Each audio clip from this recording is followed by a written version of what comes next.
Shalom dan selamat sahabat saya ucapkan kepada seluruh teman-teman dimanapun berada.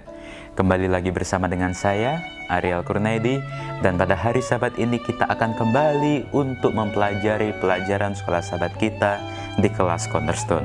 Dan puji Tuhan, pada hari sahabat ini kita telah tiba di pelajaran kita yang pertama di triwulan yang kedua pada tahun ini, dengan judul Tidak Seorang Pun Sendirian.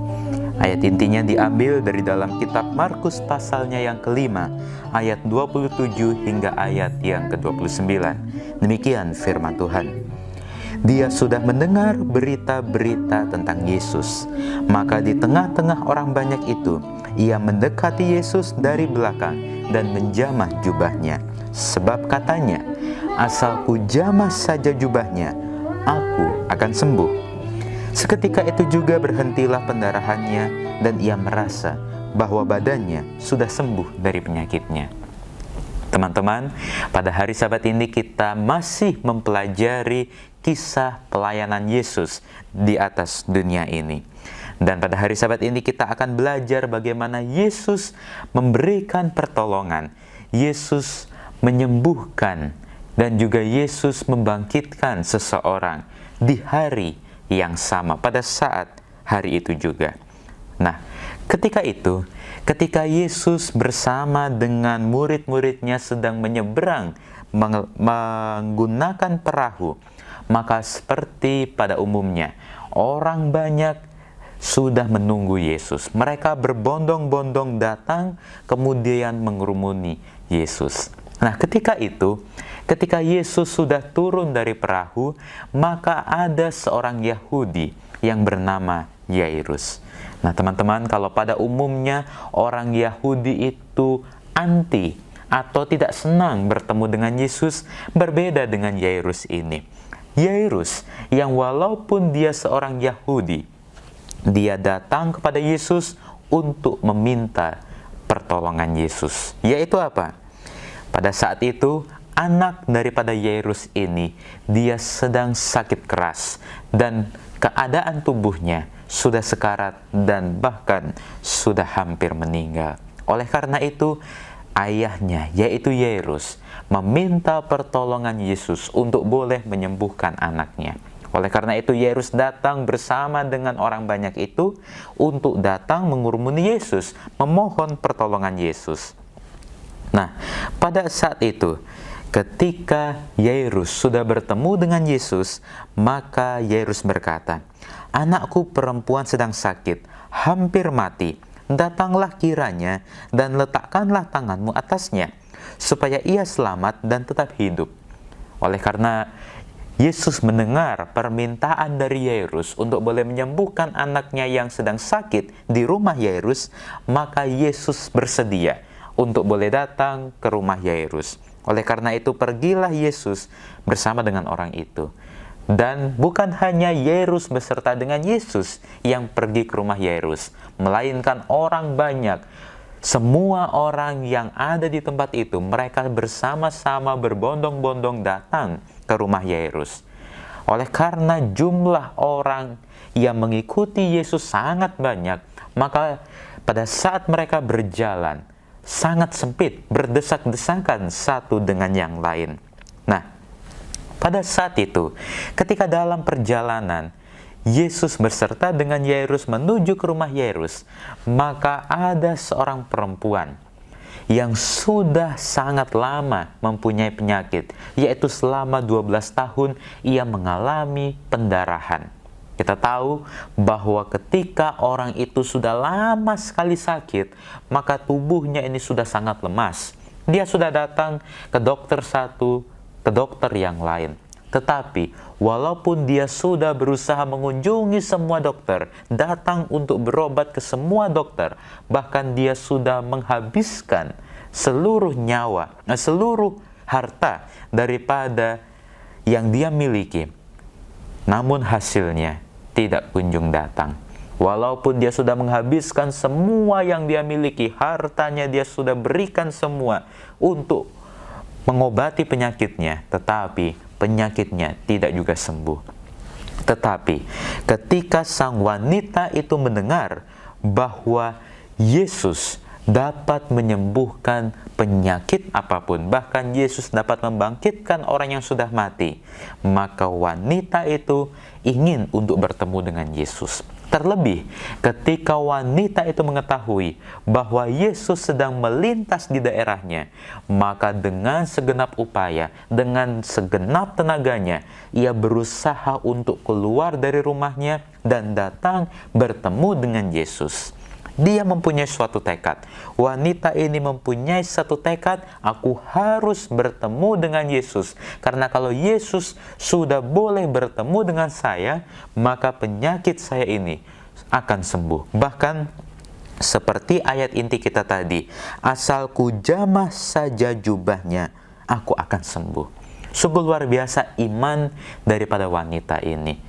Walaupun dia sangat lemas, tetapi dia bersungguh-sungguh datang kepada Yesus, memohon pertolongan Yesus, dan dia mempunyai iman yang kuat. Asal ku jamah saja jubahnya, aku akan sembuh. Dengan bersusah payah, ia berusaha datang untuk mendekat kepada Yesus.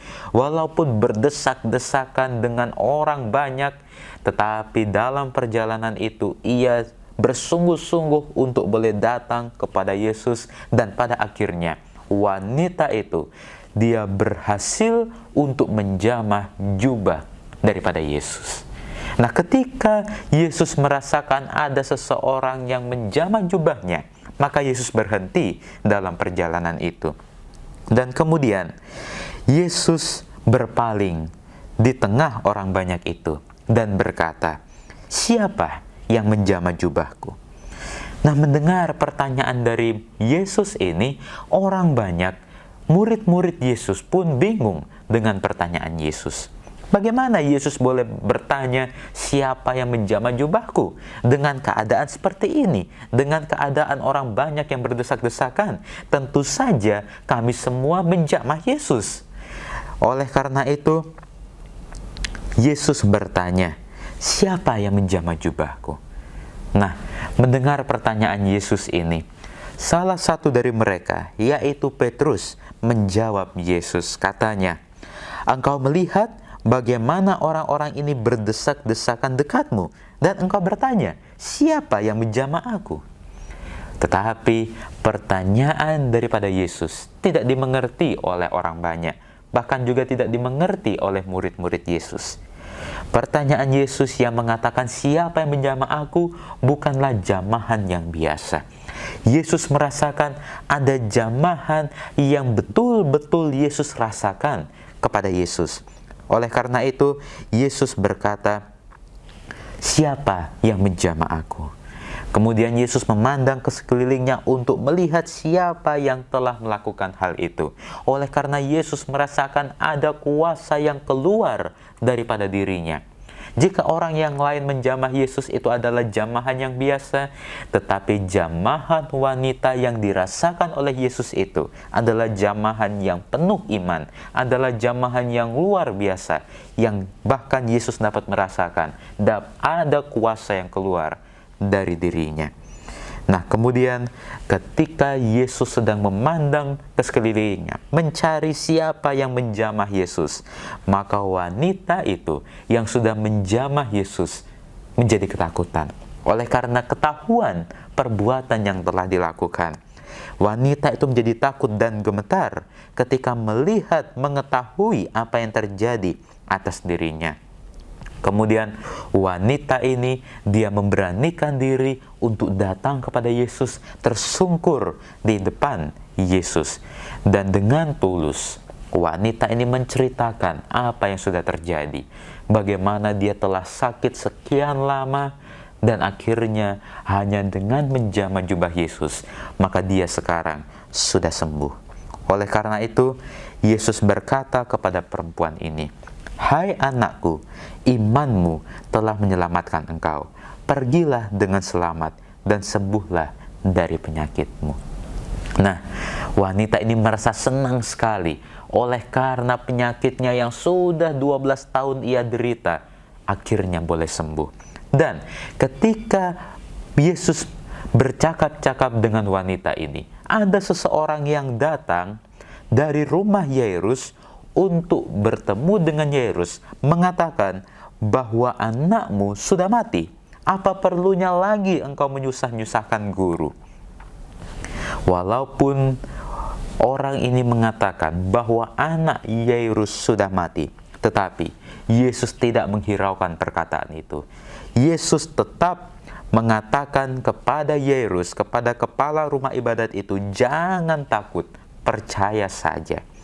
Oleh karena itu, Yesus tidak memperbolehkan seorang pun ikut serta kecuali Petrus, Yakobus, dan Yohanes, saudara Yakobus.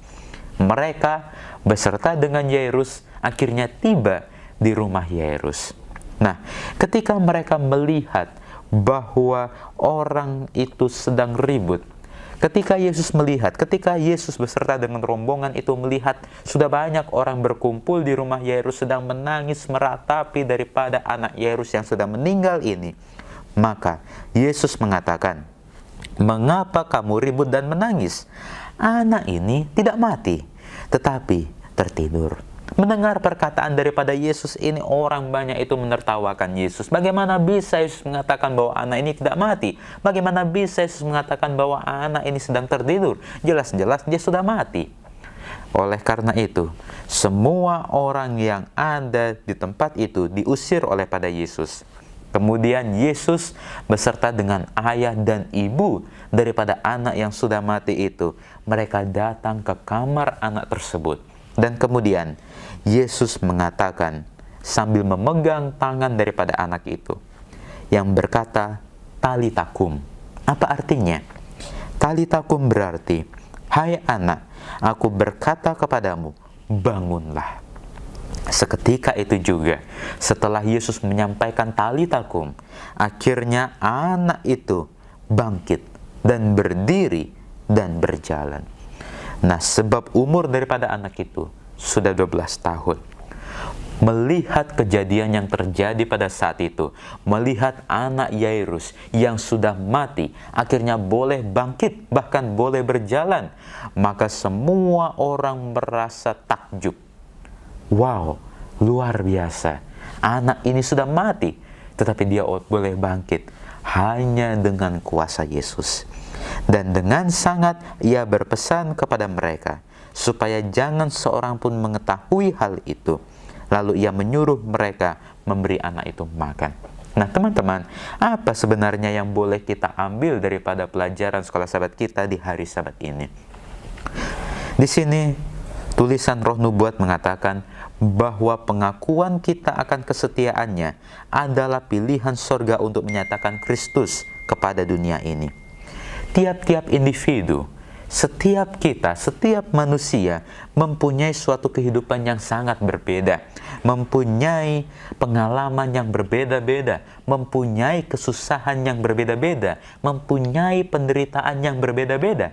Tetapi, seperti judul pelajaran sekolah Sabat kita, tidak seorang pun sendirian. Seberat apapun permasalahan kita, sesusah apapun penderitaan kita, berbeda-beda kesusahan kita, berbeda-beda penderitaan kita, tetapi Yesus mengatakan bahwa tidak seorang pun sendirian. Kita semua dengan permasalahan kita masing-masing, dengan penderitaan, dengan problema kehidupan kita masing-masing, kita tidak akan sendirian. Oleh karena apa? Oleh karena Yesus selalu beserta dengan kita. Wanita yang sudah mengalami pendarahan selama 12 tahun akhirnya boleh sembuh hanya dengan kuasa Yesus. Anak Yairus yang tadinya sudah meninggal boleh bangkit kembali hanya dengan kuasa Yesus. Terlebih kita, anak-anak yang sangat dikasihi Tuhan pada saat ini. Apapun masalah yang kita hadapi, apapun kesusahan yang kita hadapi, apapun problema yang kita alami, ingatlah bahwa kita tidak sendirian.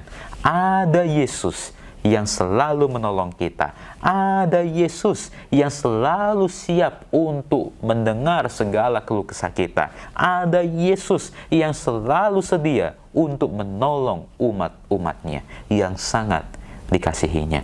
Firman Tuhan mengatakan bahwa Tuhan itu baik, Ia adalah tempat pengungsian pada waktu kita mengalami kesusahan, pada waktu kita mengalami penderitaan, pada waktu kita mengalami segala pencobaan hidup. Tuhan itu adalah yang baik.